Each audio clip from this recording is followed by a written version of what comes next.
Цртаните филмови се убави за гледање за секое дете и секое дете сака да гледа цртани филмови. Токму на оваа тема ќе разговараме денеска со мојот денешен гостин, а тоа е господинот Тоде Блажевски, кој е автор на цртаниот филм Душогрижници. Господине Блажевски, добре дојдовте во студиото на Прва Скопска. Кажав дека сте автор на цртаниот филм Душогрижници, дали ќе може да ни објасните нешто повеќе за овој цртан, колку време го работевте, што представува и за која публика е наменет? Овој цртан филм го правев подолго време. Го започнав во 2013 година, го завршив во 2018, речиси 5 години.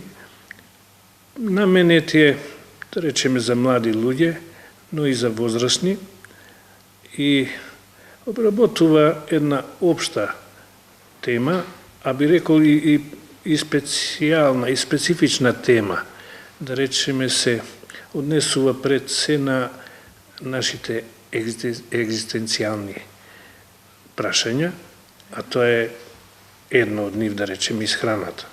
И сега во филмот и токму тоа доминира,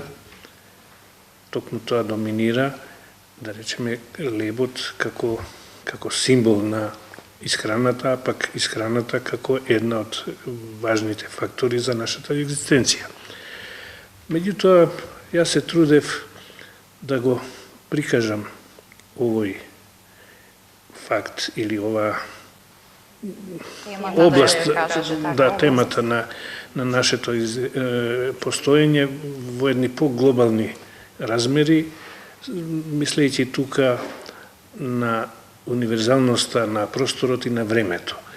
Значи, лебот го зедов како символ на она што е наша најосновна преокупација, со тоа што, нели, исхраната и храната воопшто е важна за секој човек, секаде и секогаш. И тоа ми е така основна символика, меѓутоа пак може да се свати малку таа тема и пошироко како услов или предуслов, нешто што се однесува и на други фактори, не само на исхраната, нели? Меѓутоа, зависи тоа кој како го гледа и кој што очекува од филмот, да речеме, па горе-долу тоа ми е темата. Така. Колку време трае цртаниот филм? И за која публика е наменет? Дали само за деца или може и за возрастни? Реков дека пред се за децата и за младите луѓе, но исто така е важна и за пораката, и за возрастните, затоа што пораката е трајна е, и секој колку може, ако веќе ја свати, ако ја прими, ако ја прифати, секој би можел да влие во својата средина, да помогне да се олеснат условите за живење на секој човек. Така. Вие ни кажавте дека деновиве, или ќе ни кажете вие поточно кога, цртаниот филм ќе биде прикажан на филмскиот фестивал во Камерун. Нешто повеќе околу ова? Како се случи да дојде до таму? Вака, филмот го праќав на многу фестивали и еве овие денови добив известување дека ќе биде прикажан на еден така подолготраен фестивал во градот Бафусон во Камерун, Африка, што ми е мене посебно мило и драго, значи, бидејќи мислам дека Африка е поблагородна публика на некој начин, затоа што, нели, таму тие антагонизми, тие спротивности меѓу богатите и сиромашните се поизразити. И затоа реков ми е по-мило што таму ќе се прикаже, а фестивалот веќе тече, односно се одвива од 8 април до 14.7, 7 дена, и филмот ќе биде прикажан, значи, или ако не е веќе прикажан, уште во првиот ден. Така, на почетокот од фестивалот, така. Ке може ли да ни кажете покрај Душогрижници, дали имате направено досега и други цртани филмови? Имам повеќе филмови направено, околу 7-8 до сега, горе-долу со, речиси, исто траење, некои се по 4 минути и по 5, овој има една верзија од 7 минути и повеќе, и 20 на секунди, овој за кој што зборуваме, а реков, имам и повеќе филмови, меѓутоа, можеби сега, во денешно време, се најважни овие последниве 3 што ги направив, како што е овој Душогрижници, исто така и Ризик имам еден филм направен, и Слизнување. И тие се во електронска верзија, дигитално, значи на компјутер правени, и може да се прикажуваат и по телевизиите, и по киносалите, односно биоскопите. Дали би можеле да ни кажете каква е изработката на еден цртан филм? Како работите вие? Сега во светот постојат разни техники на изработување. Јас ја работам техниката компјутерска, со тоа што се концентрирам повеќе на дводимензионално изразување. Малку е тренд сега во светот да се прават тродимензионални анимации, меѓутоа јас не сум приврзаник, некако немам интерес за тоа. Не знам, од некој личен став што го имам спрема анимацијата, и ако нели сум жив и здрав, ќе продолжам и понатаму на овој начин, дводимензионално. Со тоа што ќе се обидам да бидат и визуелно атрактивни, а се разбира и духовно, бидејќи тоа ми е и најважно. Најважно е да имам една цврста, експлицитна порака, прецизна и, како што реков, универзална во просторот и во времето, па ќе видиме што ќе излезе. Рековте дека имате повеќе цртани филмови. На која тема се работени останатите?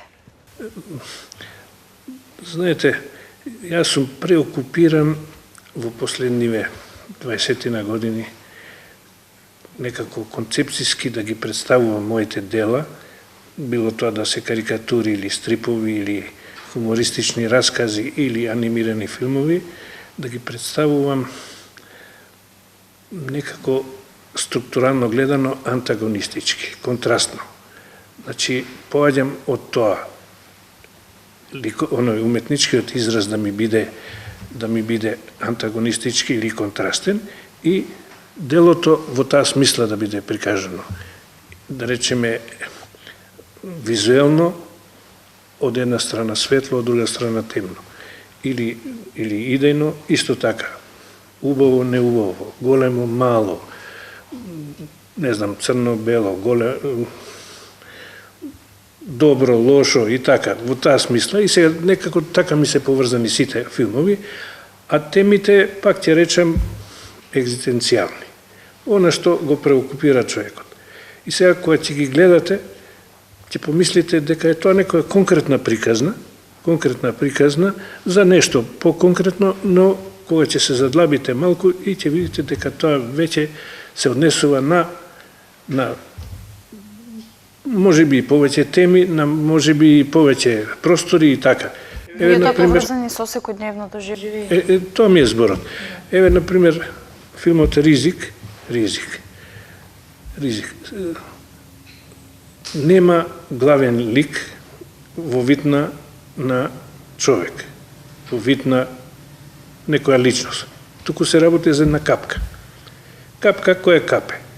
Која што добила некаква наредба да капе и да оди во одредени правци.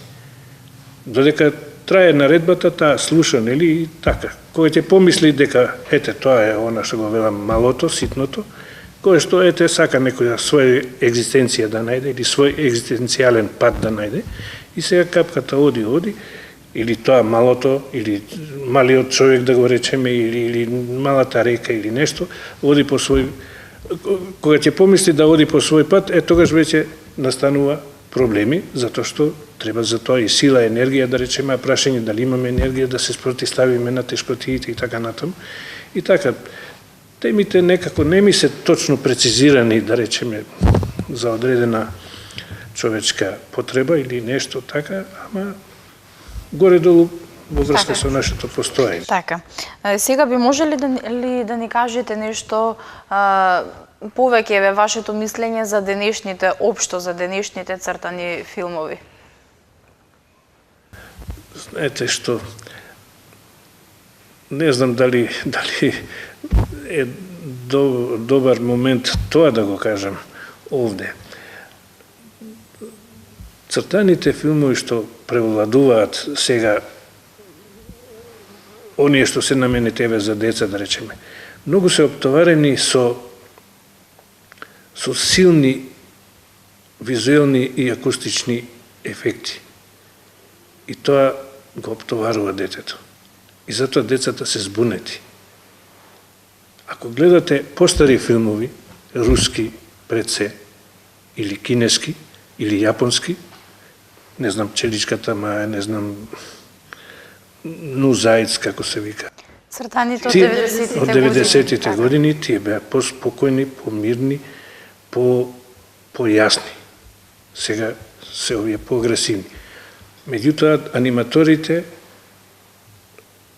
се базираат или се концентрираат на ефектите, што ќе ги постигнат пред се визуелните и акустичните плюс, а за пораката не мислат многу. Не мислат што ќе научат децата од тоа. Меѓутоа, тоа нема сила сега што би го запрела и ќе оди тоа така уште подолго време, па кој знае, може ќе се вратат на старите уметнички филмови. Така, не се знае што ќе биде понатаму. Добро, во ред. Еве уште за крај да им кажеме на гледачите каде може да се погледнат вашите цртани филмови. Сега јас не ги имам дадено во дистрибутивната филмска мрежа, кај нас да речеме, или по телевизиите, меѓутоа еве вашава телевизија ми направи што ќе го прикаже овој филм последниот, така што некако на некој начин, во поново време тоа би било моje прво представување. Јас сум бил представуван и на други телевизии одамна, со овие филмови што ги правевме на Супер 8 филмска лента. Меѓутоа во последниве години и децении би можел да речем дека ова е на прво моја така, да речем и дигитално представување. И ви благодарам многу. А може би ќе се обидам некаде да ги пласирам, па ќе видиме, ќе се слушне. Така. Во ред, ви благодарам, господине Блажевски, што прифативте да ни гостувате во студиото и што еве ќе имаме можност да го погледнеме вашиот цртан филм. Благодарам. Почитувани гледачи, ние продолжуваме понатаму, а во следните неколку минути ќе имате можност да го погледнете цртаниот филм Душогрижници, за кој што разговаравме во изминатите неколку минути.